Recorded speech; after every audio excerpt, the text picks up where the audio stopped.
Mesdames, mesdemoiselles et messieurs, bonsoir. Bonsoir, ça va? Chez moi, d'où je viens, on dit que la parole est bien quand elle est partagée. On dit aussi que la parole n'est pas parole parce qu'elle est dite, mais c'est les paroles parce qu'elle est écoutée. Donc la bouche qui parle a besoin des oreilles qui écoutent. Lorsque vous m'entendrez dire Swamba Swamba, répondrez simplement Poporampo. Poporampo. Swamba Swamba. Poporampo. Swamba Swamba. Poporampo. Swamba Swamba. Poporampo. Swamba Swamba. Poporampo.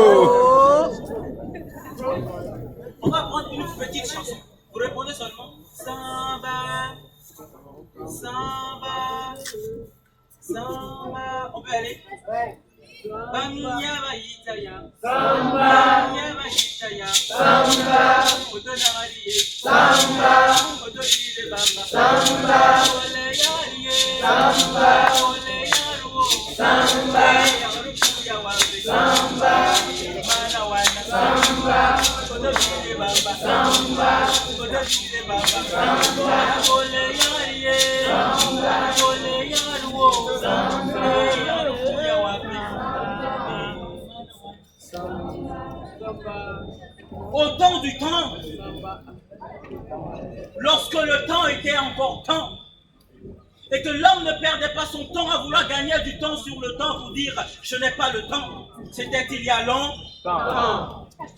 Dans un village du nom de Samba, à Samba, vivait un chasseur du nom de Boubou. Boubou était grand chasseur. De tous les chasseurs du village de Samba, Boubou était le plus grand. Boubou avait des pouvoirs mystiques.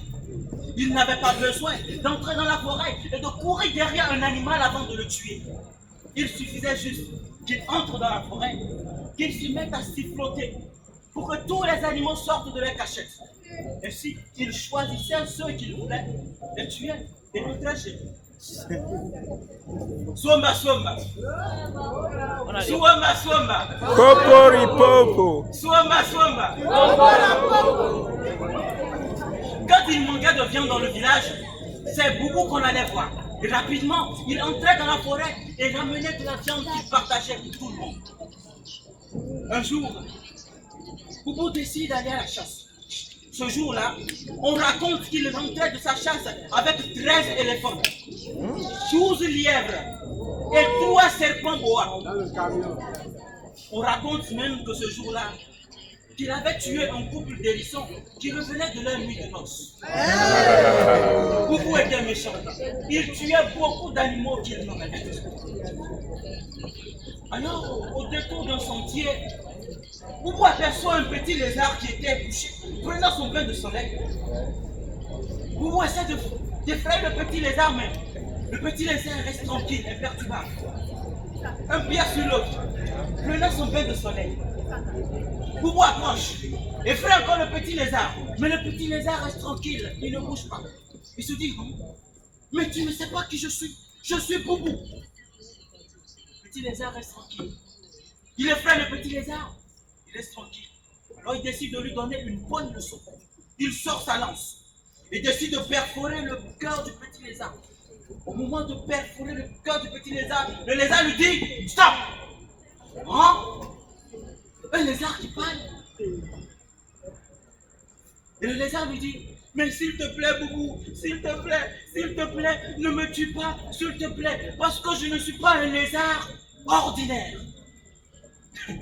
Ce n'est pas parce que tu n'es pas un lézard ordinaire que moi je vais te laisser. Moi-même je ne suis pas un chasseur ordinaire. Boubou prend sa lance et tchap!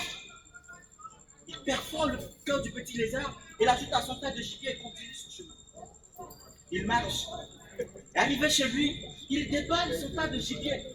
Et le plus petit de ses enfants approche, prend le petit lézard et va s'amuser avec. Arrivé. lui et ses autres amis, ils remarquent que c'est un lézard qui parle.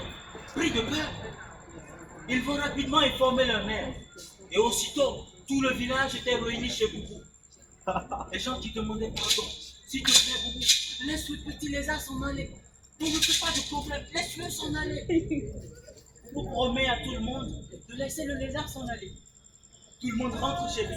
Et Boubou, aussi têtu qu'il est, il entre dans la cuisine de sa femme. Il prend un couteau. Avant d'éventrer le petit lézard, il prend le soin de bien le griller. Mais pendant qu'il le grillait, le petit lézard continuait toujours à pleurer. S'il te plaît, Boubou, s'il te plaît, ne me grille pas, s'il te plaît, parce que je ne suis pas un lézard ordinaire. Et Boubou qui répond, moi, mais je ne suis pas un grilleur ordinaire. Boubou grille le petit lézard, le sort, et puis, tchap, tchap, tchap, tchap, 13 morceaux et demi. Swamba, swamba. Poporampompo. Il prend les 13 morceaux et demi qu'il met dans la marmite et qu'il met sur le feu. Quand on veut faire une soupe, on met les ingrédients. On met quoi? Tomate. Boubou a mis ça dedans. On met quoi encore? Piment. Aubergine. Boubou a mis ça dedans. On met quoi encore? Les épices. La cendre. Il a mis ça aussi dedans. On met quoi encore? Moutarde. Il a mis tous ces ingrédients dedans. Et malgré le petit lézard qui avait le cœur transpercé, malgré qu'il était grillé, malgré qu'il était découpé en de petits morceaux, le petit lézard continuait toujours à pleurer depuis. S'il te plaît, Boubou, s'il te plaît, ne me cuisine pas, s'il te plaît, parce que je ne suis pas un lézard ordinaire. Boubou qui répond, moi, mais je ne suis pas un cuisinier ordinaire. Quelques instants plus tard, la viande du petit lézard était cuite. Boubou descend la marmite du feu. On verse la viande dans ce plat et commence à manger. Il mangeait la tête. Il commence par la tête. Il a mangé jusqu'à terminer. Et après avoir fini de manger, il sent une soif. Alors il demande à sa deuxième femme de lui apporter une calebasse d'eau. Elle lui apporte une calebasse qu'il boit. Il était content. Après quelques instants, il sent encore une petite soif. Il demande encore qu'on lui apporte une deuxième calebasse d'eau. On lui apporte une deuxième calebasse d'eau. Il boit. Et puis il demande une troisième, une quatrième, une cinquième, une sixième. Plus Boubou buvait de l'eau, plus il avait soif. Il avait presque toute l'eau de la maison. Et il décide alors qu'on l'amène au marigot du village. Avant même d'aller au marigot du village, il avait demandé qu'on lui apporte un canari d'eau. Arrivé au marigot, il entre jusqu'au niveau du cou pour pouvoir boire facilement. Ah, Boubou a bu de l'eau. Il buvait, il buvait, il buvait, il buvait, il buvait, il buvait, il buvait, et à un moment on a entendu paf! Coup à coup. Le vent de Boubou qui explose. Et sur l'eau, on voit de petites particules, de petits morceaux qui se rassemblent, qui s'assemblent. Et puis, le petit lézard se réforme. Le petit lézard nage. Il était content. Il fait des brasses, il fait des pirouettes. Et puis, il regarde derrière. Il voit la famille de fous qui était là. Il dit, pourtant, je l'avais averti. Je l'avais dit que je ne suis pas un lézard ordinaire. Mais il s'est entêté. Voilà. Il est mort. Il n'est pas un mourant ordinaire. En tant que lézard non ordinaire, je suis toujours en vie. Swamba, swamba.